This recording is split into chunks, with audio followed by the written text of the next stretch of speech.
Calvin Ford. We're waiting for Gervonta to make his way inside the ring here in Las Vegas. Gervonta talking with his esteemed trainer that he's been with since the very beginning. Old-fashioned ass whooping. That's the whole goal. I'm badass.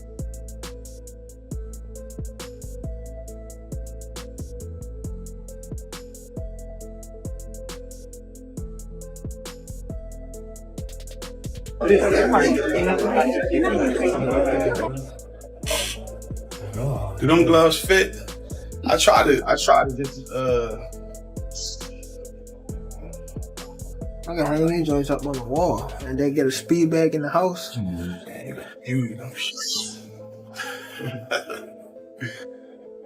They do fit. Oh yeah. You can do outfits? Like boss outfit? Yeah.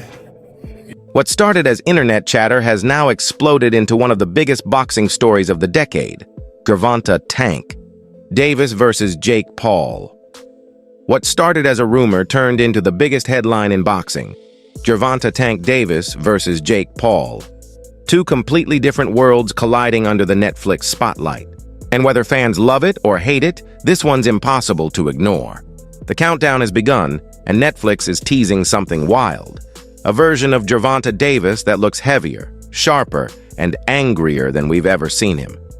For weeks, leaked clips have flooded the internet. Tank's punches echoing through empty gyms, sparring partners wincing in pain, and that familiar Baltimore glare burning in his eyes.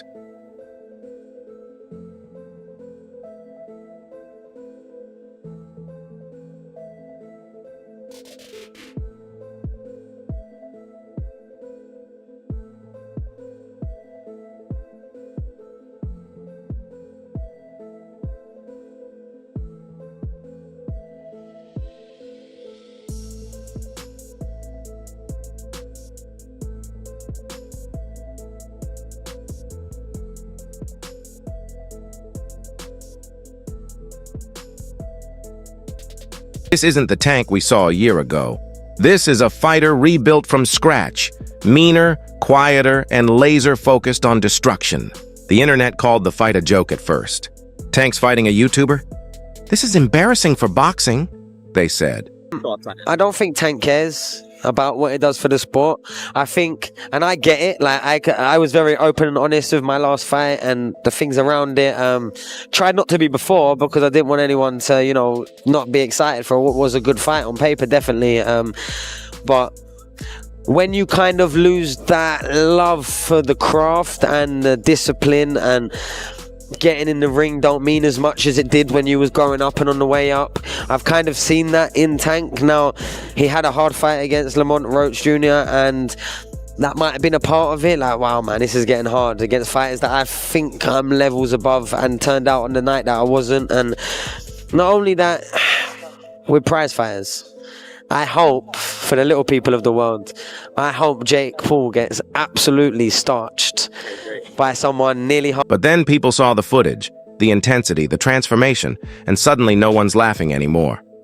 Because Gervonta Davis doesn't take gimmicks lightly. Every time he's been doubted, he's turned it into fuel. And this time Jake Paul is the outlet.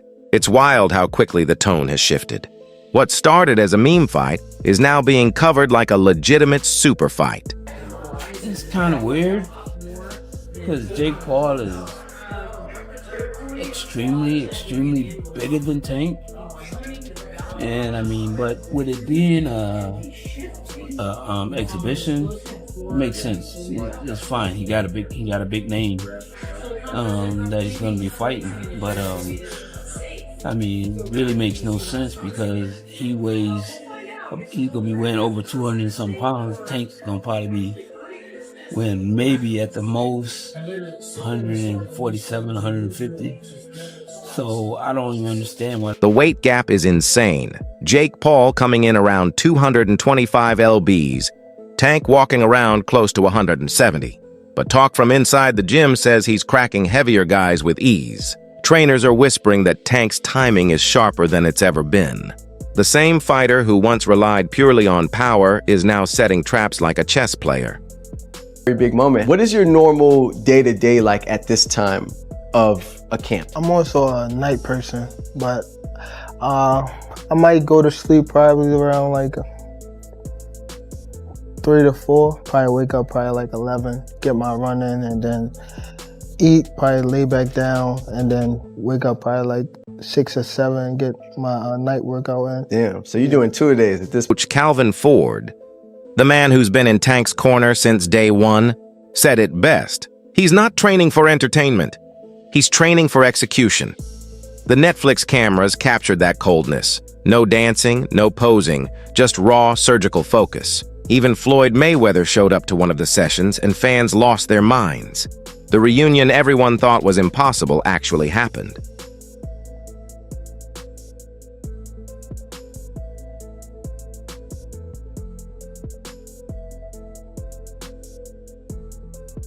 After years of public beef, mentor and student are back on the same page for one reason only, to make sure Gervonta Davis ends Jake Paul's hype for good.